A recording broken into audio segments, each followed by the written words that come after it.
एक एक पत्नी रहती है फिर भी लोग परेशान हो जाते हैं। बोले क्यों? बोले एक ही 100 के बराबर है नहीं लोकेश जी? क्योंकि उनको उल्टा भी चलना है और सीधा भी चलना है।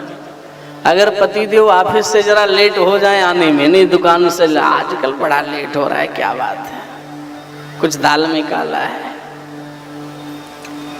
आजकल आपके रंग जरा बदले बदले दिखाई पड़ रहे हैं, जरा भी भाव नहीं दे रहे हो आप। अच्छा, दूसरे दिन पति लोग भी बेचारे सीधे वो लोग गुलाब उलाब लेकर के पहुंचे, बढ़िया से अपनी पत्नी को देंगे, आज गुलाब लेकर खरीद कर जाएंगे।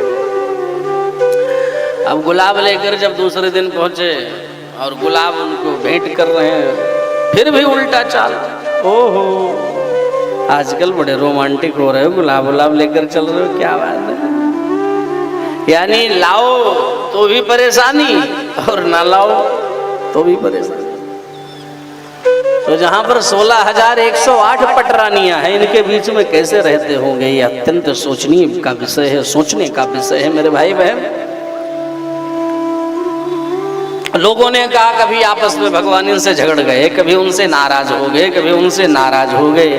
और दाम्पत्य जीवन का यही सबसे बड़ा सुख होता है मेरे भाई बहन, कि अगर पत्नी रूठ जाए तो जिम्मेदारी पति की है कि वो अपनी पत्नी को कैसे भी मनाए, और अगर पति रूठ जाए तो पत्नी की जिम्मेदारी है वो अपने पति को मनाए। और ऐसे मनाने और रूठने में ही जीवन व्यतीत होता रहता है।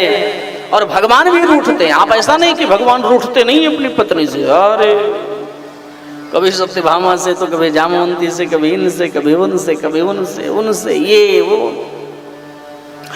कभी कभी एक बार तो पारिजात वृक्ष के लिए लड़ाई हो गई घर में। नारद जी आई हैं, वो महाराज कहां से कहां जाकर के ताल ठोक दे कुछ पता है।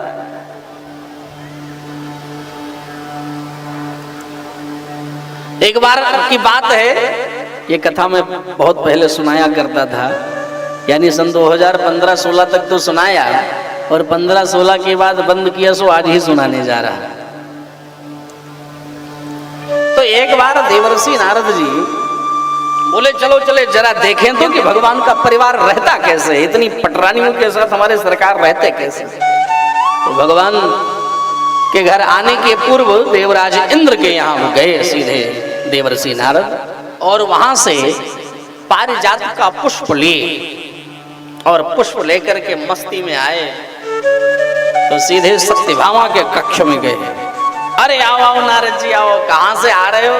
बोले कहीं नहीं, स्वर्ग गया था, वहीं से आ रहा हूं, इंद्र के यहाँ गए। अच्छा अच्छा महाराज ये पुष्प कहां से लाए हो, बड़ा सुगंध ही कर रहा है। बोले वहीं गया था, उनके यहाँ लगा है, ले आए। अरे ये 4 फूल देख रहे हो, उनके यहाँ तो ये पूरा वृक्ष ही लगा हुआ। अच्छा अगर हम चाहें तो हमारे यहाँ नहीं आ जाएगा? नारद जी ने कहा कैसे नहीं आ जाएगा, अरे हमारे सरकार चाह ले तो वृक्ष स्वर्ग से उठ करके आपके आंगन में आ जाएगा देवी। लेकिन वो चाहते नहीं है ना, समस्या इस बात की। भगवान देवर्षि नारद जी इतना कह करके आगे बढ़े, भगवान आए, बोले देवी प्रभु आज आपसे कुछ मांगने की इच्छा कर रही। बोले मांगो। बोले मुझे पारिजात का वृक्ष चाहिए अपने आंगन में। बोले पारिजात का वृक्ष आपके आंगन में कैसे आएगा, वो तो स्वर्ग की संपदा है, और स्वर्ग की संपत्ति हम अपने घर में नहीं ला सकते। बोले नहीं आप ला सकते हैं, आप चलो ना लेकर के आओ देवराज इंद्र के यहाँ। भगवान सत्यभामा से बोले देखिए घबराओ नहीं देवी, फिर कभी लाएंगे। और हमेशा बार बार इसी बात को लेकर टोकती रहती थी, पारिजात कब लाओगे सरकार, पारिजात कब लाओगे। भगवान समझ गए पीछे छोड़ व्यवहारी ना है, आज इसको लेके चलना ही पड़ेगा। भगवान तुरंत रथ पर बिठाए और लेके सीधे स्वर्ग देवराज इंद्र के दरबार में पहुंचे। देवराज इंद्र ने बड़ा जोरदार स्वागत किया, आओ आओ सरकार आओ, आज हमारे घर में आपका आगमन हुआ है। स्वागत करने के बाद जब चलने लगे तो देवराज इंद्र ने कहा और क्या सेवा करे सरकार। बोले सेवा कुछ नहीं करना है, अब पीछे से सत्यभामा जी भगवान को पंच कर कहो ना, कहो क्या कहे। अरे वही पारिजात के लिए कहो ना। अब सेवा क्या करना है महाराज, कहो ना पारिजात के लिए। अब क्या कहना है, ये आपका जो पुष्प का वृक्ष है पारिजात वाला, ये हमको, हमारी देवी को अत्यंत भा गया है और हम चाहते हैं इसे आप हमारे वहां जो है पहुंचा दीजिए। तो इंद्र की धर्मपत्नी जो इंद्राणी थी, उनकी रोज की आदत यही थी कि पारिजात के पुष्प से ही अपने बालों का श्रृंगार करती थी। उन्होंने तुरंत इंद्र के मुख से निकलने वाला ही था कि ठीक है सरकार, आप जो है इंद्राणी ने पीछे से धीरे से इशारा किया, खबरदार अगर ये वृक्ष चला गया तो हमसे बुरा कोई होगा नहीं, समझ लीजिए। महाराज जो है आपके लिए क्या कहें, लेकिन जो है ये स्वर्ग की संपत्ति है, ये कैसे जाए। ये बोले भाई देखिए, हमें जो चीज अच्छी लग जाती है हम उसे लेकर के ही जाते हैं। इंद्राणी ने कहा अगर चला गया तो महाराज क्षमा करें, इसको हम नहीं दे पाएंगे, इसको हम नहीं दे पाएंगे, और नहीं और हमको ये अच्छा लग रहा है, हम इसे ले जाएंगे। इंद्राणी ने आंख दिखाया कि खबरदार अगर इस वृक्ष को ले गए, सरकार देखिए साफ साफ शब्दों में कहना और खुश रहना, हम इस वृक्ष को नहीं दे पाएंगे। बोले हम तो लेकर जाएंगे। बोले तो आप दिखाओ कैसे ले जाओ। भगवान पट पहुंचे और उखाड़ लिए वृक्ष को। देवराज इंद्र भी तुरंत तैनात हो गए वज्र लेकर, खबरदार आप हिल नहीं सकते।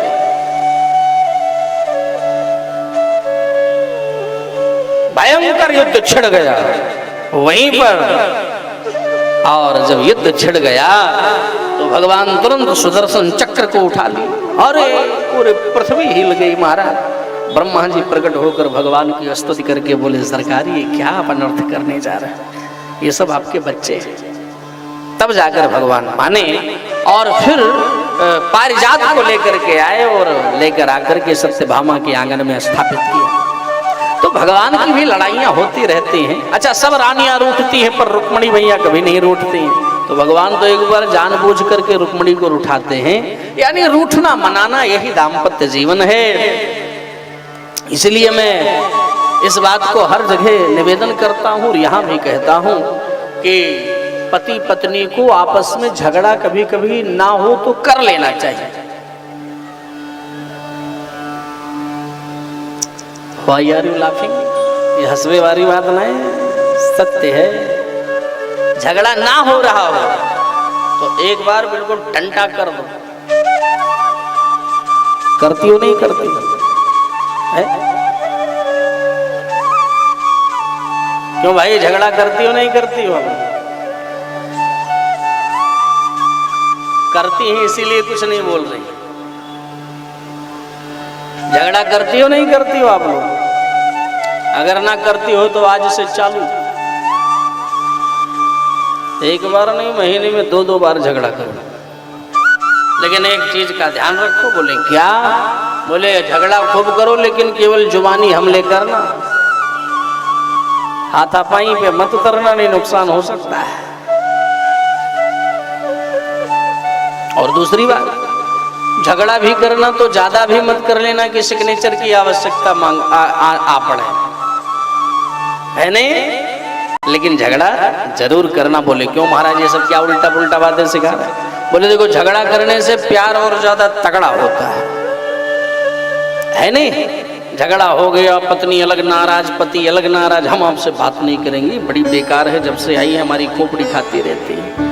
और पत्नी भी कहती जब देखो तभी हमारे ऊपर ये इल्जामात लगाते हैं, ठीक नहीं है, मैं भी इनसे बात ही नहीं करूंगी। अच्छा, झगड़ा हुआ तो 2-4-10 मिनट के लिए तो ठीक है, 2-4 घंटे बीत गए, फिर सोच रहे हैं कि चलो अभी नहीं बात कर रही तो बाद में करेंगे।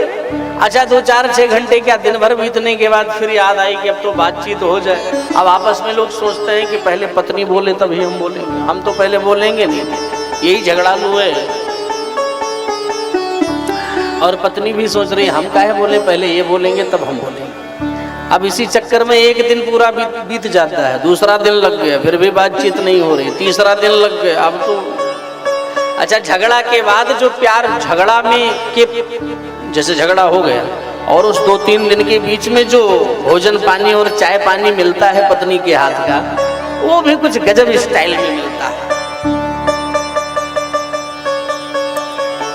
जैसे सामने डाइनिंग टेबल लगा हुआ है, आप बैठ करके भोजन कर रहे हो, अब बातचीत तो होती नहीं, धर्मपत्नी जी रसोई घर में रोटी बना रही हैं।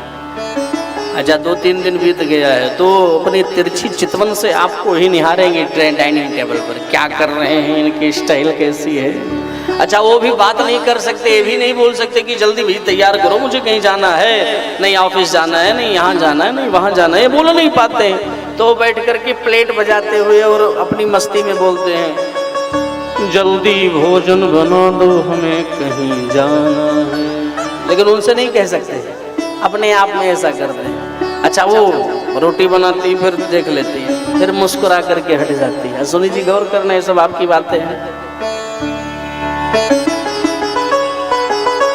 अच्छा जब भोजन तैयार करके लेकर के आती भी है तो उसके रखने का भी स्टाइल कुछ अजीब होता है। कैसे?